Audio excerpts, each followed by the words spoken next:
It has been quite a long time since my last Ahmed Maghribi fragrance review. But that doesn't mean that I have stopped collecting Ahmed Maghribi fragrances, because in the meantime I have acquired quite a few Ahmed fragrances, and some of them have caught my attention and are really interesting. And if you still haven't tried this Middle Eastern house and are not very sure to try which fragrances from this house, I would suggest you to watch top 10 Ahmed Maghribi fragrances in my collection, and they are really fantastic in my opinion. I will make sure to put it somewhere in the top I button. Do check it out, because this Middle Eastern perfume house has some really well blended fragrances, and they come at a relatively affordable price point as well. And most of their fragrances smell much more expensive than their price suggests. And before we move further into the video, if you are watching my video for the first time and love fragrances and fragrance related content, do consider subscribing to this channel, because your support really means a lot to me. And of course, do not forget to hit that notification bell so that you don't miss out on my new videos. So let's get this video started.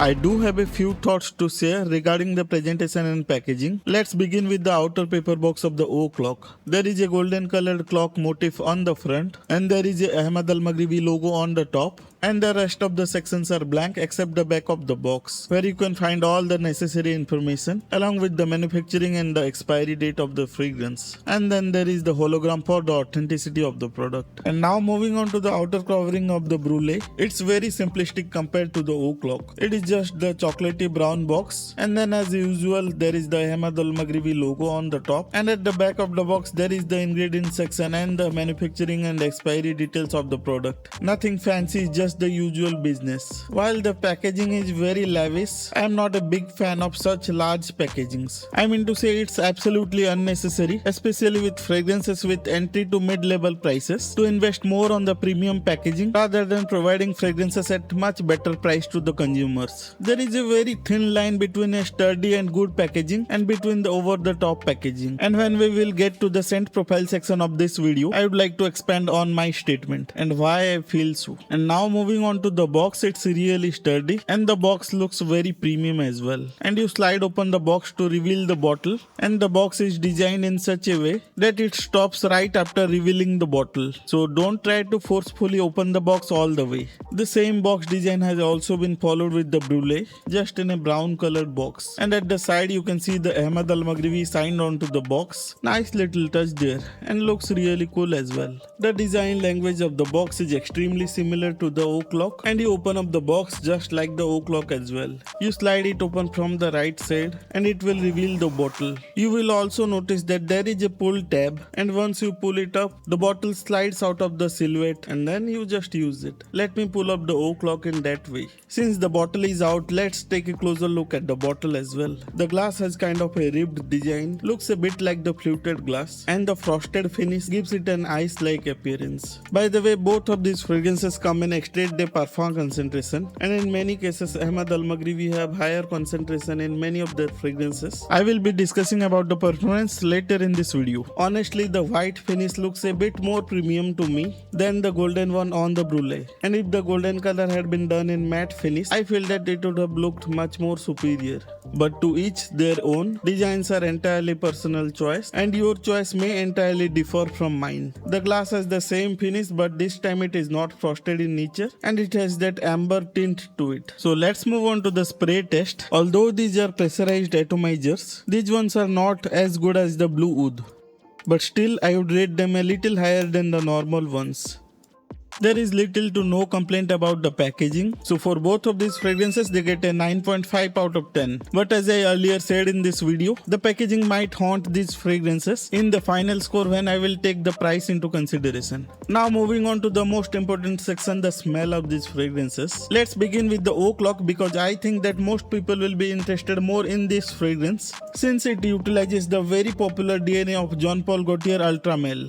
But there is a slight twist in the opening, which I really love, but that is also the weakness of this fragrance here, since that twist doesn't linger on for a long time. From the initial spray you are going to get a very sweet smell. It is smooth and there is no alcohol blast right from the beginning.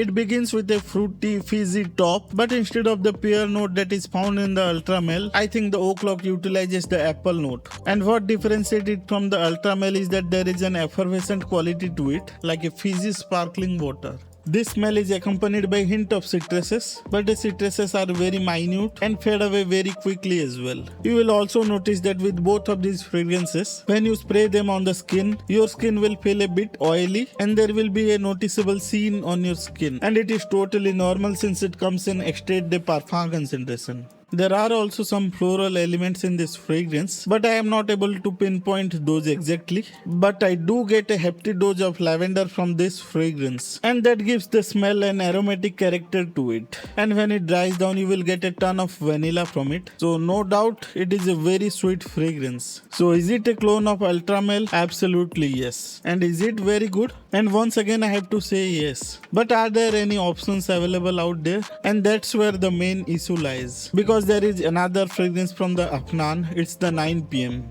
It's extremely popular, it's very good as well. And so which one you should buy? And this is where the pricing comes into the factor.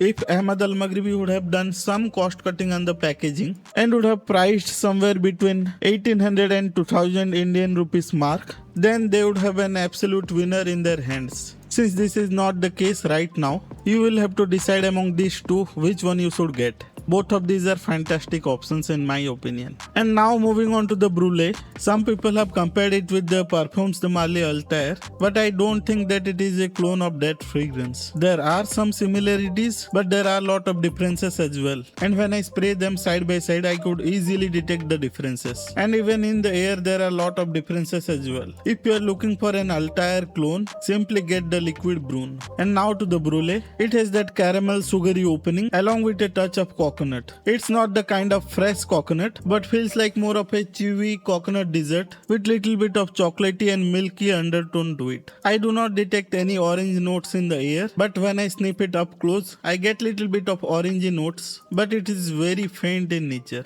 You get a lot of sweetness from the tonka beans with a bit of musky dry down. While both of them are sweet fragrances, this one leans more towards the gourmand side. Now let's discuss about the versatility factor of these fragrances. Now both are extremely sweet fragrances and I feel that both of them are more suitable for casual events or if you are into clubbing or into the date situation, but this can be a bit strong for that. So you have to watch out for the spray. I would not particularly like to wear these fragrances in hot summer days, and rest of the year you can definitely consider using them. So in terms of versatility, I would give these fragrances a solid 7 out of 10.